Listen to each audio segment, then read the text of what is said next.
All right, guys, back here on Southeastern 14 with Max Barr. We continue looking at all the SEC basketball transfers this offseason, and now we make our way to Father Lamont Paris and the South Carolina Gamecocks. South Carolina fans been Let's waiting on go. this one. There have been some additions to the roster, like we said. We've just not really gone in any specific order, but we did finally make it to Nick Pringle, who will be headed to play for the Gamecocks this season, coming off of that fantastic season last year. But before we talk about Nick Pringle, let's tell you about our friends at BetOnline, your number one source for all your summer sports this season, from MLB, golf, NBA, and NHL playoff stats. Plus, they have all the latest stats, news, and scores available to follow your favorite teams. Get the latest odds and lines, including team matchups, player props, and odds on just about every sport out there. Head over to the website today or use your mobile device to get on the action. BetOnline, where the game starts. All right, Max, another SEC to SEC transfer here. Nick Pringle comes over from Alabama, and, certainly someone that was a big part at times of a team that made a Final Four. That's always a nice addition to your roster. And he is a South Carolina native, so that certainly played a factor here in him returning to his home state. But, as always, I think when you start with an SEC to SEC transfer, the good news, guy has experience playing in the SEC. That's always a nice thing to have. And again, did play for a team that just made a Final Four. If you look at how many minutes he played in that run to Alabama's Final Four bid against UConn, he played 12 minutes against Charleston, played 25 against Grand Canyon, 20 against North Carolina, had a big game against Clemson, 16 points and 11 rebounds in that one, 3 assists, a block and a steal as well. A tremendous game. I think you could probably argue that was his best game of the season, without question, for Alabama. Probably one of his top 2 or 3 games in an Alabama uniform. So, again, not like just a guy who's coming over who didn't play much. It's a guy who's coming over who played a significant role in a Final Four team. Good spot to keep the momentum rolling for Lamont Paris. Great spot. I'll do you one more. Great spot. Good.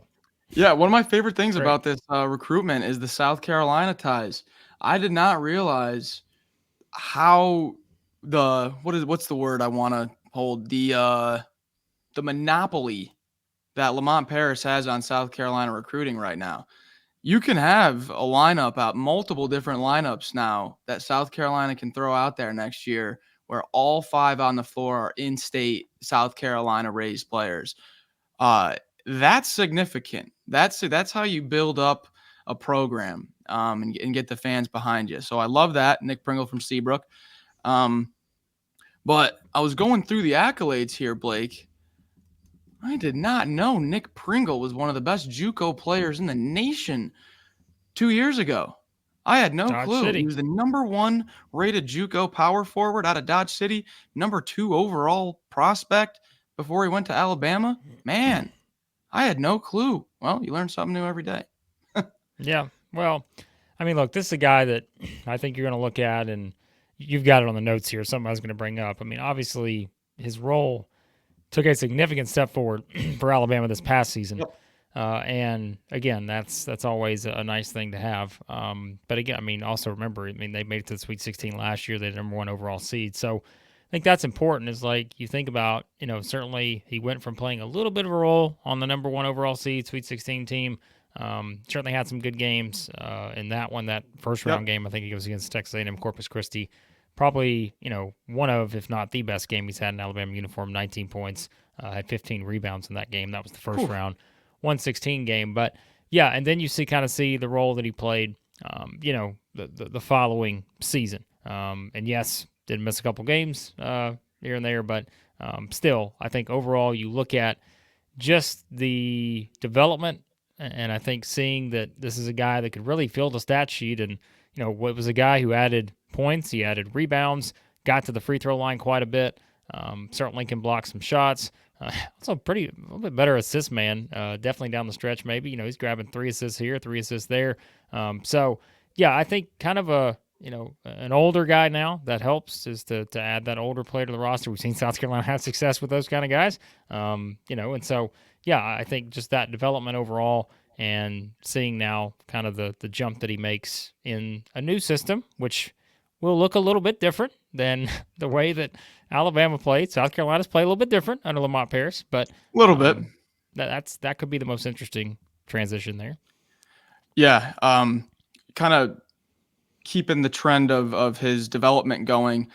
He had that junior to senior year jump, but he even had like a in-season jump, like a November, December to February, March jump. He had 3 double doubles last year. All 3 of them were in March. If that kind of gives you a picture. He averaged in the NCAA tournament on the Final Four run, averaged 6.2 points and 6.2 rebounds. I mean, that's solid. That's on a team where that was his role. I mean, we know how Alabama was built last year. You weren't asking Nick Pringle to put up 20 points a game. Ranked first on the team with 40 dunks and led the team in field goal percentage 62.3, which is up there. But Blake, the most excited I have been for an offensive rebounder, Nick Pringle, because of his pairing with Colin Murray-Boyles. Okay, listen to this. So Pringle in SEC play, this is conference only numbers, had an offensive rebound rate of 11.1%. That ranked 9th in SEC play. Colin Murray-Boyles, his offensive rebound rate was 12.6%. That ranked 6th in the SEC. So now your front court features 2 of the top 10 offensive rebounders in the league from the previous season. And I bet Colin Murray-Boyles takes a leap as well. So just think about the way that South Carolina played this past year, that style. Oh, and now give them an extra possession. Now defend for another 30 seconds. You can just kind of see on the fit and how Pringle can add to this team. Yeah, I'm curious to see what differences they do have this upcoming year in terms of like the playing style. They've been pretty consistent, as we said, under Lamont Paris the first 2 seasons. And really, you can look back, like we said, remember the coaching tree that he's coming from. Some of the Wisconsin elements and those kind of things that we brought up before. But I'm curious to see if there's any sort of significant change there. I don't think so. And so, like you said, getting that offensive rebounding potential with those 2 guys, man, that can only further their ability to really effectively play the way they want to play. And as we said, that was kind of really important for them this past season, is they imposed their own style onto you and made you play their game, and we saw how well that worked out. And so having multiple offensive rebounding guys that really challenge you on the glass, that could be a big issue for opponents. And yeah, so I mean, again, you're adding a big body to the roster here, and I think that's something where I really think this all just comes down to, okay, what has he learned in the past 2 seasons playing in the SEC? How does he take that now into South Carolina, where things will be a little bit different from a playing philosophy standpoint, and all that? So to me, that's just the biggest question, is how does he continue to improve on some of those things, and what does he take away from being on 2 really successful Alabama teams and now bring it to South Carolina to try to keep the Gamecocks, in that upper tier in the SEC like they got to last season. Yeah, I think the main point that people are going to point at if they're looking at the other end of the stick here for Nick Pringle would be his fouling. A little bit of a fouling issue, but hear me out as I work through this and why that might not be the case. So he had 3 or more fouls in 10 out of the 16 conference games, which is not ideal. About 5.4 fouls committed per 40 minutes. And he had 15 games against a KenPom top 50 team. So in the elite competition, that fouls per 40 minutes jumped up to 7.4. So there were a lot of games. He played just above 18 minutes a game last year. That could have been higher if he was to stay out of foul trouble. Now, hear me out. Style of defensive play that South Carolina plays much different than Alabama. Last year, Alabama, I think, ranked like bottom 60. I think they were in the 300s for like opponent free throw attempts per game. South Carolina was like in the top 150. They defended without fouling at a really nice rate last year. So maybe you see Pringle start playing instead of 18.4 minutes a game. Maybe it's more like 22, 23. And you can get even a bit more production with a new defensive style if he can stay out of the foul trouble. Just something to think about.